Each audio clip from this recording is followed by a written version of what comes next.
Namaskar, this is Naresh Kumar and you are watching me on my channel Everything About English.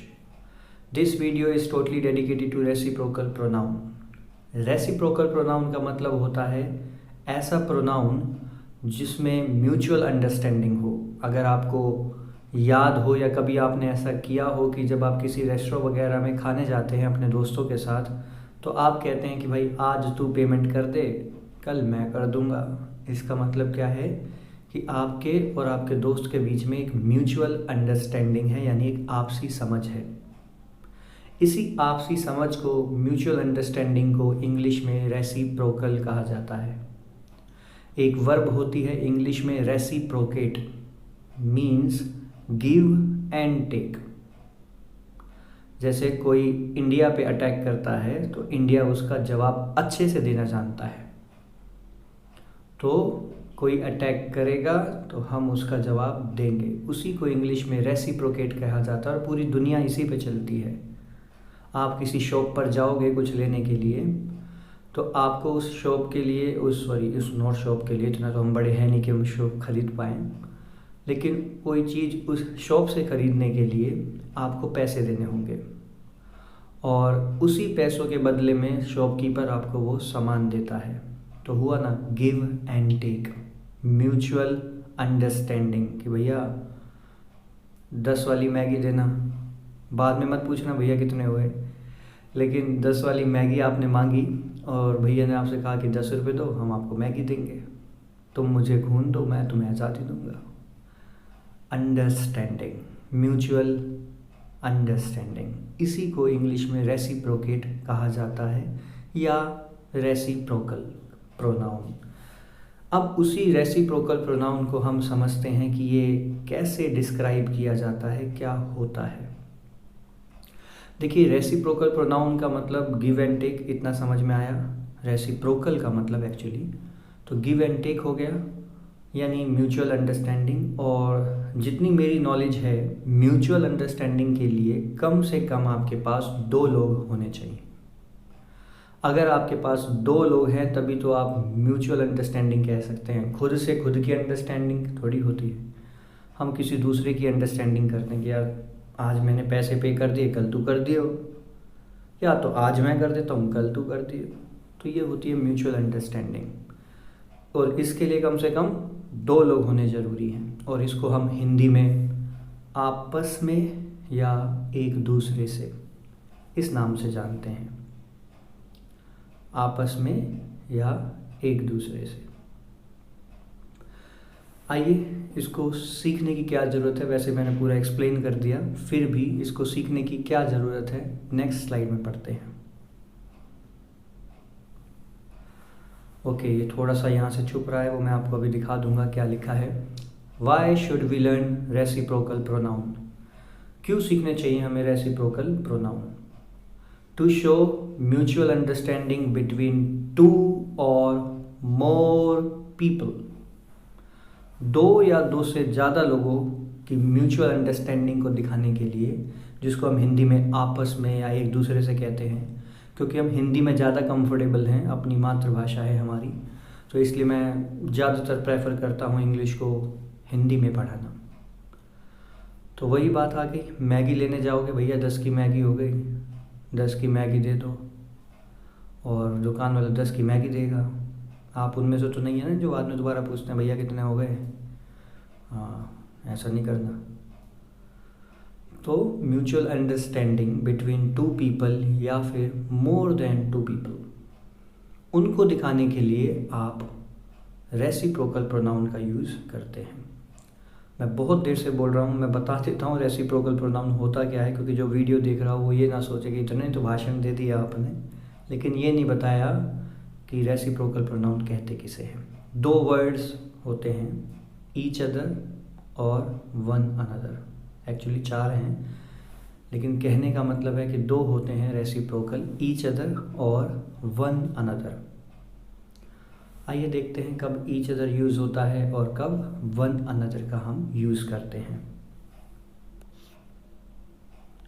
चलो भाई नरेश इधर आ जाओ। Each other का use होता है फॉर 2 पीपल्स म्यूचुअल अंडरस्टैंडिंग। दो लोगों की म्यूचुअल अंडरस्टैंडिंग। हाँ, ये अंडरस्टैंडिंग अच्छी भी हो सकती है और ये अंडरस्टैंडिंग बुरी भी हो सकती है। मीन्स हो सकता है आप आपस में लड़ रहे हो किसी से, तो दोनों की अंडरस्टैंडिंग एक है। और एक बात बता दूं पॉइंट की, लड़ाई वहीं होती है जहाँ पर सोच एक जैसी हो। इट मीन्स आपकी समझ और उसकी समझ दोनों मिलती है, यानी दोनों लड़ने वाले हैं या फिर दोनों अच्छे इंसान हैं। तो ईच अदर यूज़ किया जाता है दो लोगों की म्यूचुअल अंडरस्टैंडिंग पे। याद रखना, सिर्फ दो लोग। ईच अदर का इस्तेमाल दो से ज़्यादा के लिए नहीं किया जाता इंग्लिश में formally. For example right side में देखिए, यहाँ पर दो एग्जाम्पल लिखे हैं। फर्स्ट है they both fight with each other. इसका क्या मतलब है? They both fight with each other. Both represent करता है इंग्लिश में दो लोगों को, यानी किसी दो चीज़ों को बोथ रिप्रेजेंट करता है। और अगर दो चीज़ें हैं तो यूज़ क्या होगा? Each other. रिमेंबर, आपस में या एक दूसरे से, इसकी हिंदी होती है। क्योंकि हम इंडियन है, मातृभाषा हिंदी है हमारी, तो इससे हम कंफर्टेबल हैं। They both fight with each other. वो दोनों आपस में लड़ते हैं। भाई बहन आपको पता ही होगा, घर में बहुत प्रेम से रहते हैं, तो शायद उन्हीं को सोच के मैंने ये लिखा है कि they both fight with each other. वो दोनों आपस में लड़ते हैं, वो दोनों एक दूसरे से लड़ते हैं। इस केस में हम वहाँ पर ईच अदर का यूज़ करेंगे, क्योंकि सेंटेंस में राइटर ने लिख के दिया है both. I hope it is clear to you. Now let's move to second example of each other. We both help each other. हम दोनों एक दूसरे की मदद करते हैं। We both help each other. अगर आपको याद हो ग्रुप स्टडी, जब हम एग्ज़ाम के बहाने चले जाते थे ग्रुप स्टडी करने, पता नहीं वहाँ पे ग्रुप स्टडी करते थे या नहीं करते थे, मैं तो नहीं करता था। तो we both help each other, ऐसा होता था कि हम दोस्तों के साथ ग्रुप स्टडी कर रहे हैं। दो दोस्त हैं, मैं और आप। तो हो सकता है आप मुझे इंग्लिश पढ़ा दो, और हो सकता है मैं आपको मैथ्स पढ़ा दूं, जो बिल्कुल ही बर्बाद है मेरी। 2 + 2 आई थिंक 4 होता है। We both help each other. तो मैं आपको मैथ्स पढ़ाने में हेल्प करता हूँ और आप मेरी इंग्लिश पढ़ाने में हेल्प करते हैं। तो हम दोनों आपस में एक दूसरे की हेल्प करते हैं। तो यहाँ पर एक दूसरे से या आपस में दिखाने के लिए हमारे पास ईच अदर है। रिमेंबर, ईच अदर का यूज़ सिर्फ और सिर्फ दो लोगों के लिए होता है। Got it? Okay, now let's move to next slide. Okay, now we have second reciprocal pronoun, that is one another. One another का मतलब होता है mutual understanding between more than two people. दो से ज़्यादा लोगों के बीच में म्यूचुअल अंडरस्टैंडिंग है, आपसी समझ है। वो अच्छी भी हो सकती है और बुरी भी हो सकती है। रिमेंबर, लड़ाई वहीं होती है जहाँ पर सोच एक जैसी हो। इसका मतलब समझ उनकी आपसी है, एक जैसी है, mutual, just like mutual friend. Used for more than two peoples mutual understanding. ये है वन अनदर का यूज़। कब हम करते हैं? ईच अदर कब करते थे? जब दो लोगों की बात होती थी। और वन अनदर कब करेंगे? जब दो से ज़्यादा लोगों की बात हो। एग्जाम्पल लिखा है first, they gave money to one another. मेरी लाइफ में तो शायद मैंने ये पल देखे हों, मुझे याद भी नहीं, बट अगर आपको याद है तो बुआ जी, नानी जी, दादी हमारी आती थी बचपन में, तो क्या करते थे, वो सबको पैसे देते थे, सब बच्चों को जितने भी घर में होते थे। तो वो एक को पैसे नहीं देते थे, सबको देते थे। तो छोटी बहन हो उनको पैसे दे देते थे, अगर वो ये वीडियो देख रही हैं तो। बड़ी बहन उनको पैसे मिल जाते थे, मेरे को भी मिल ही जाते थे। तो इस केस में क्या होता था कि बुआ जी, फूफा जी, नाना नानी ये सब पैसे देते थे अपने बच्चों को, छोटों को, तो एक दूसरे को बांटते थे। तो यहाँ पर वही लिखा है कि नानी ने एक को, यानी एक आप, नानी और एक दूसरा व्यक्ति, उनको पैसे नहीं दिए, सबको दिए।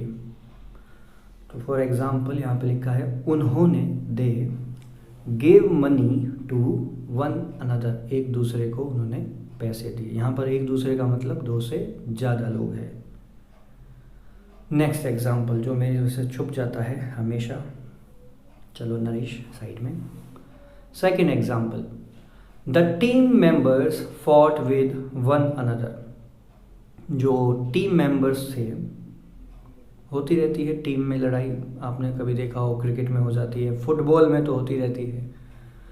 The team members fought with one another, team members के बीच में लड़ाई हो गई और वो एक दूसरे को लगे हैं मारने में, फाइट कर रहे हैं। तो the team members fought with one another, यानी एक व्यक्ति एक और व्यक्ति से नहीं लड़ा, एक व्यक्ति सबसे लड़ रहा है। एक उससे भी लड़ रहा है, आप मेरे से लड़ रहे हैं, मैं आपसे नहीं, आपसे तो नहीं लड़ सकता मैं। फॉर एग्ज़ाम्पल, मैं उनसे लड़ रहा हूँ, वो मेरे से लड़ रहे हैं, मैं उनसे भी लड़ रहा हूँ, वो मेरे से भी लड़ रहे हैं। इतने सारे लोग हैं तो वहाँ पर दो लोग तो हो ही नहीं सकते ना साहब। कितने लोग होंगे? दो से ज़्यादा। तो वन अनदर का यूज़, मेरे बाल कितने अजीब से लग रहे हैं, ओके। सो वन अनदर का यूज़ होता है दो से ज़्यादा लोगों के लिए। इसमें चाहे म्यूचुअल अंडरस्टैंडिंग अच्छी हो या बुरी हो, लेकिन होता तो दो से ज़्यादा लोगों के लिए ही है। So they gave money to one another, नाना नानी, बुआ जी, फूफा जी, इनके एग्जाम्पल याद रखना।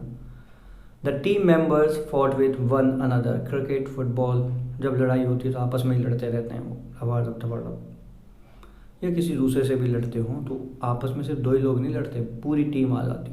क्या बोला तूने? इस सेंस में, ओके। अब I hope it is clear to you each other और वन अनदर क्या होता है। थोड़ा सा रिवाइज कर दूँ आपके लिए, उसके बाद एक स्लाइड है जिसमें आंसर्स आपको देने हैं।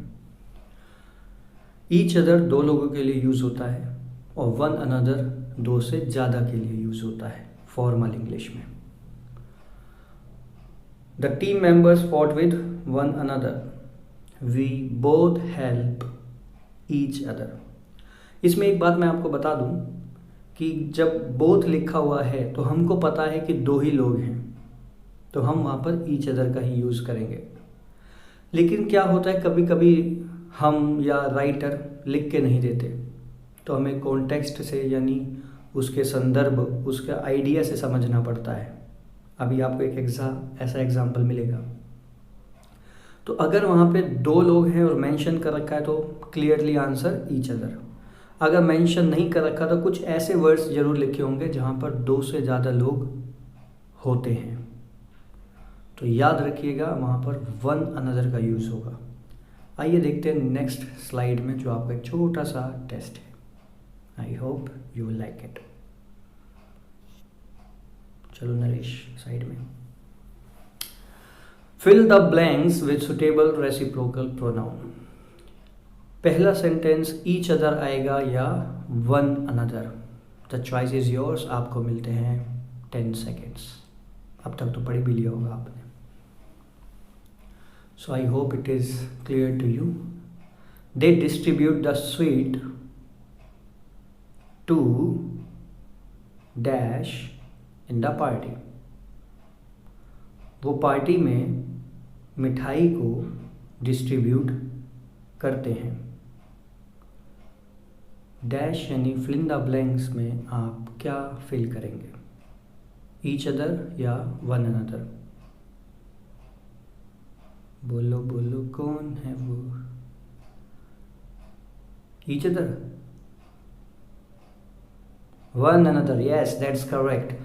दे distribute the sweet to one another in the party. Party में सिर्फ दो ही लोग नहीं होते कि हमने फार्म हाउस बुक कर रखा है जी, ईच अदर लगाने के लिए दो ही लोग बुलाए हैं, ऐसा नहीं होता।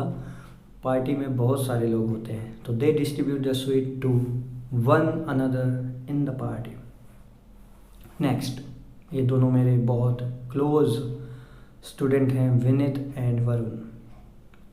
मान लीजिए विनीत और वरुण कहीं मिले तो क्या लिखेंगे आप?